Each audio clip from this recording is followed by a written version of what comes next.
I know you've seen this title before, Perennials That Feed You Forever.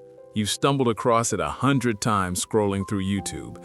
You've clicked on some of them, you've watched them, and every single time you walk away knowing the names of the plants, but still not quite sure how to actually get them in the ground, what to do in year 1 versus year 3, or why yours never seem to thrive the way the ones in the videos do. That ends today. Because what nobody has given you yet is the actual step-by-step, the planting technique, the rookie mistakes that silently kill these plants before they ever get established, the things that experienced growers do differently that make the difference between a plant that struggles and one that feeds your family for the next 30 years. That is exactly what this video is. 5 perennials, fully explained, from planting day all the way to the harvest you've been dreaming about. So if you've watched 10 videos on this topic and still feel like something is missing, stay right here. This is the one that finally fills in the gaps. Welcome to Garden and Green Focus, where we talk about growing real food in real backyards without overcomplicating it. I want to start today by asking you something honest. How much of your garden do you replant from scratch every single year? Seeds, transplants, all that work in spring, and then come fall, it's gone, and you're starting over. There's nothing wrong with growing annuals. I grow them too. But if that's all you're growing, you're missing out on one of the most rewarding things you can do as a home gardener. Perennial food plants are the backbone of a truly productive backyard. They come back every year on their own. They get bigger and more productive over time. And some of the ones I'm sharing today would genuinely outlive you, still feeding your family long after you planted them. The 5 plants I'm covering today are all beginner-friendly, widely available at garden centers and online, and growable in most parts of the United States. I'll tell you how to plant each one, what to expect in year 1 versus year 3, and the little tips that make the difference between a struggling plant and one that takes over your yard in the best possible way. If you're new here, welcome. Hit that subscribe button right now and ring the notification bell so you never miss a new video. We talk about growing food at home every single week, and there is always something worth planting. Let's get into the 5. Perennial number 1, strawberries. We're starting with strawberries, and I want to be upfront with you. Homegrown strawberries and store-bought strawberries are not the same fruit. I don't say that loosely. The varieties bred for commercial growing are selected for shelf life and appearance, not flavor. The varieties you can grow at home are selected purely for taste. And the difference the first time you pop one straight from the plant into your mouth is genuinely shocking. Sweet, intensely fragrant, juicy in a way that strawberries simply never are. And once you have a strawberry patch established, it will send out runners, long horizontal stems that root themselves and create new plants, essentially expanding and renewing your patch for free every single season. How to get started? The easiest and fastest route is bare root strawberries. You can find these at garden centers in early spring or order them online. Look for June-bearing varieties like Early Glow, Jewel, or Shuckson for one big concentrated harvest perfect for preserving and freezing. Or go with ever-bearing varieties like Albion or Seascape if you want a steadier trickle of berries from spring through fall. Planting. Strawberries want full sun, at least 6 hours a day, and well-drained soil. Dig a small hole, make a little mound of soil in the center, set the crown of the plant right on top of that mound, and drape the roots down the sides. This spreading root position is important. It encourages strong establishment. Cover the roots with soil, but keep the crown, the very center growing point, right at soil level. Bury it and the plant will rot. Leave it too high and it'll dry out. Crown at soil level is the rule. The first season tip that most beginners skip: when your newly planted strawberries flower that first year, and they will fairly quickly, pinch those flowers off. I know it's hard. I know you want berries immediately, but letting a brand new plant fruit in its first season directs all its energy into berry production instead of root development, and you'll end up with a weak plant that gives you mediocre harvests for years. Sacrifice year 1's flowers, and you'll have a vigorous, deeply rooted plant that rewards you with heavy harvests from year 2 onward, every season, indefinitely. Bonus tip: Plant strawberries under fruit trees if you have them. They act as a living mulch, suppress weeds around the base of the tree, and you get double the harvest from the same square footage. Perennial number 2, blueberries. Blueberries might be the single best long-term investment you can make in your food garden. I'm not exaggerating when I say a well-planted blueberry bush can produce fruit for 50 years or more. 50 years of harvests from one planting. Let that sink in for a second. A mature blueberry bush in peak production can give you anywhere from 5 to 15 pounds of fruit per season, depending on the variety and your growing conditions. Fresh blueberries at the grocery store right now are not cheap. Multiply that harvest by decades, and you understand why serious home gardeners treat their blueberry bushes like treasured family members. What blueberries need? The single most important thing to know about blueberries is that they need acidic soil, a pH between 4.5 and 5.5. Most garden soil sits higher than this, around 6.0 to 7.0, and blueberries planted in soil that isn't acidic enough will struggle, yellow, and barely produce. Before you plant, test your soil pH with an inexpensive soil test kit from any garden center. If your soil is too alkaline, you have two great options. You can amend the planting area by mixing in peat moss, pine needle mulch, or elemental sulfur to bring the pH down.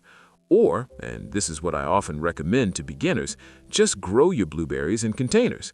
Blueberries are genuinely excellent container plants. Use a potting mix formulated for acid-loving plants like azaleas and rhododendrons, and you sidestep the soil pH problem. The cross-pollination rule. This is the detail that trips up most first-time blueberry growers. Blueberries are not self-fertile. They need a second variety nearby to pollinate and produce fruit. If you plant only one variety and get almost no berries, this is why. Always plant at least 2 different blueberry varieties within about 50 feet of each other. If you're container growing, you can even plant 2 different blueberry varieties in the same large pot. They'll coexist happily and pollinate each other perfectly. Variety recommendation for beginners. Southern high bush varieties like O'Neill and Sunshine Blue are adaptable to a wide range of climates. For northern growers, North Blue and Patriot are reliably cold hardy. The pink lemonade blueberry is a stunning novelty variety. Its berries ripen pink rather than blue, and the flavor is genuinely extraordinary, worth adding to any collection. Patience in year 1. Like strawberries, blueberries reward patience. They typically reach full production around year 4 or 5. The first couple of seasons, you'll get a modest handful of berries. That's normal, and it doesn't mean anything is wrong. The root system is establishing, the plant is growing, and it is building towards decades of abundance. Plant it now, tend it kindly, and it will feed your family long after you're gone. Perennial number 3, asparagus. Asparagus is the plant that every gardener I know wishes they had planted sooner. Every single one. Because here's the thing about asparagus. It takes 2 to 3 years before you can harvest it properly, and those first couple of years feel like a long wait.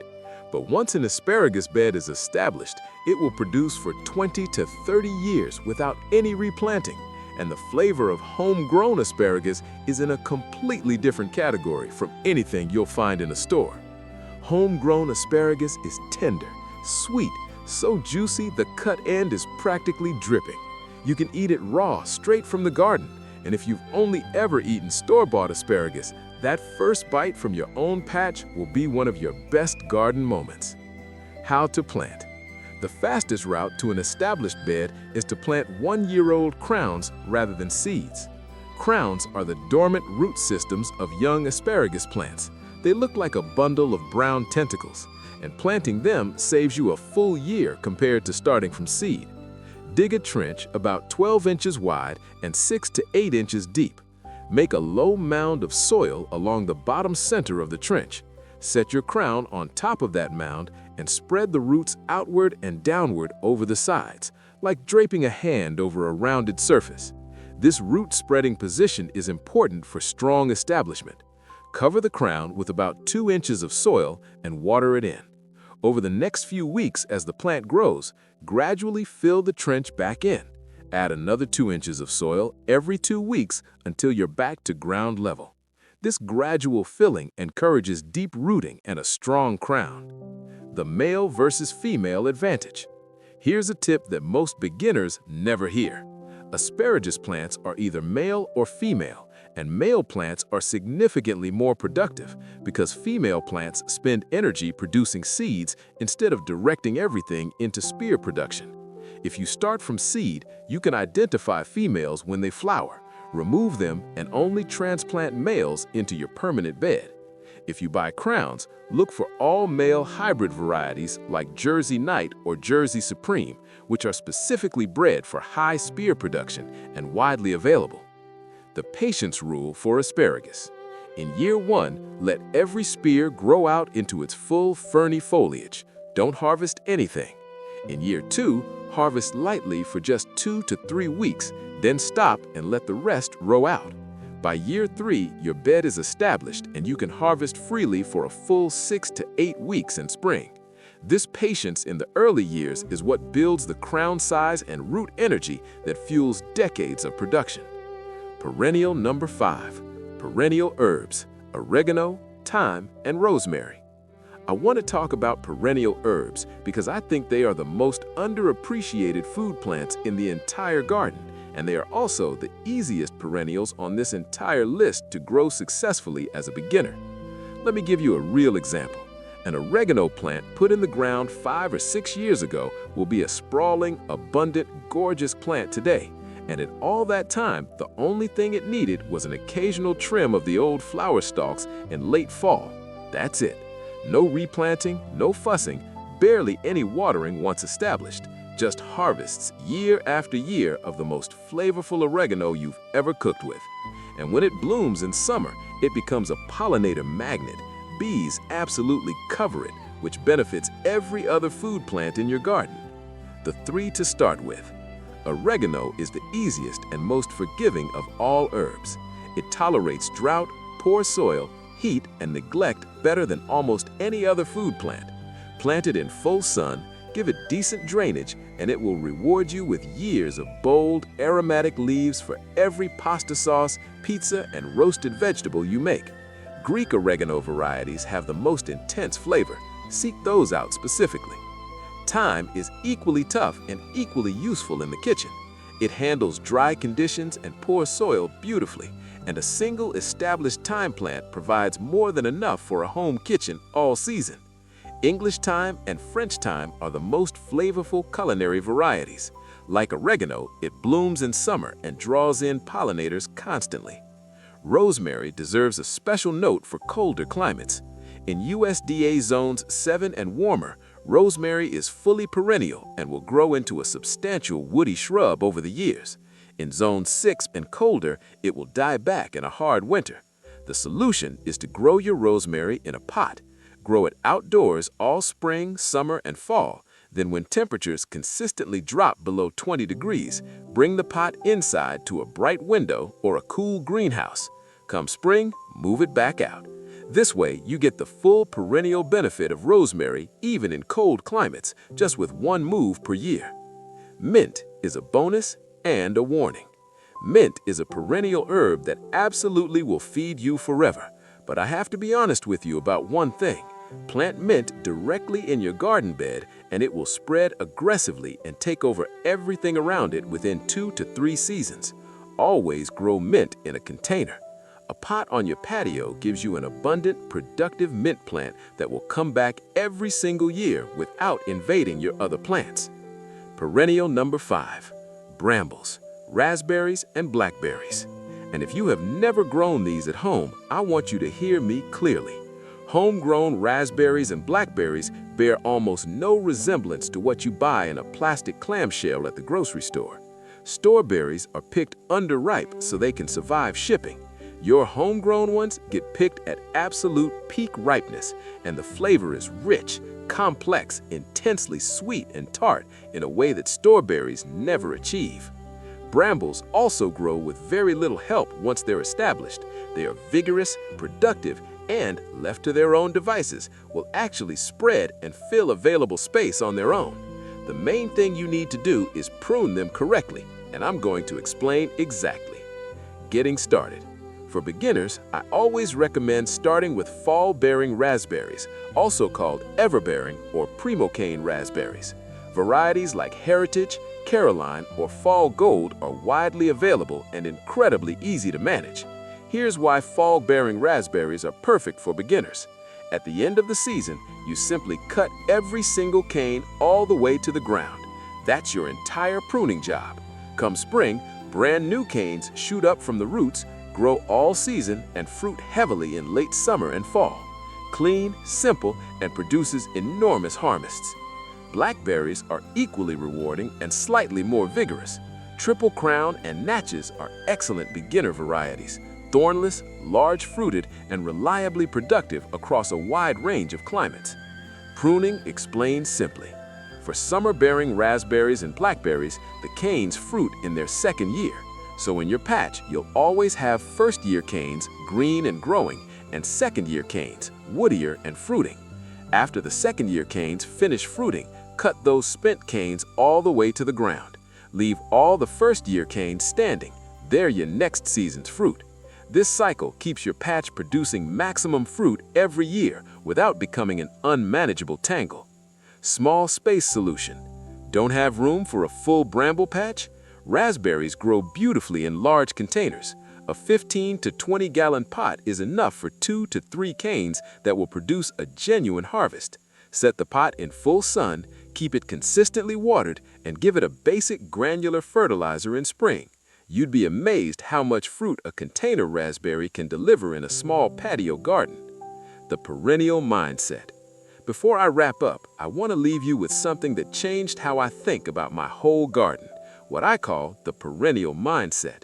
Most gardeners think season to season. What am I planting this spring? What's coming out this fall? And there's joy in that. Annuals are satisfying, immediate, and endlessly varied. But if that's all you're doing, you're starting from zero every single year.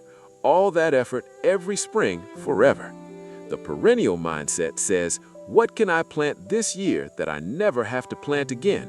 What can I put in the ground today that will still be feeding my family in 10 years, 20 years, after I'm gone? It's a different relationship with your garden.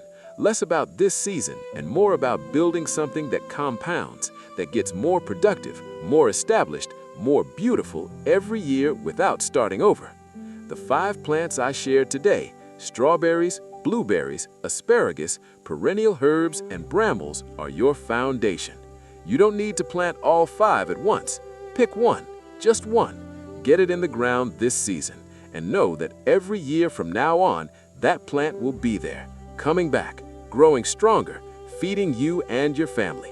That's the gift of perennials.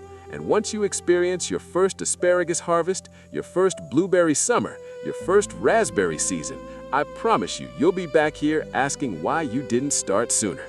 So tell me in the comments, which of these 5 perennials are you planting first? Are you a strawberry person? A blueberry dreamer? Maybe asparagus is calling your name. Drop it below. I read every comment and I love hearing what this community is growing. And if you found value in today's video, please share it with one friend who's been thinking about starting a garden, because the best time to plant a perennial was 10 years ago, and the second best time is right now.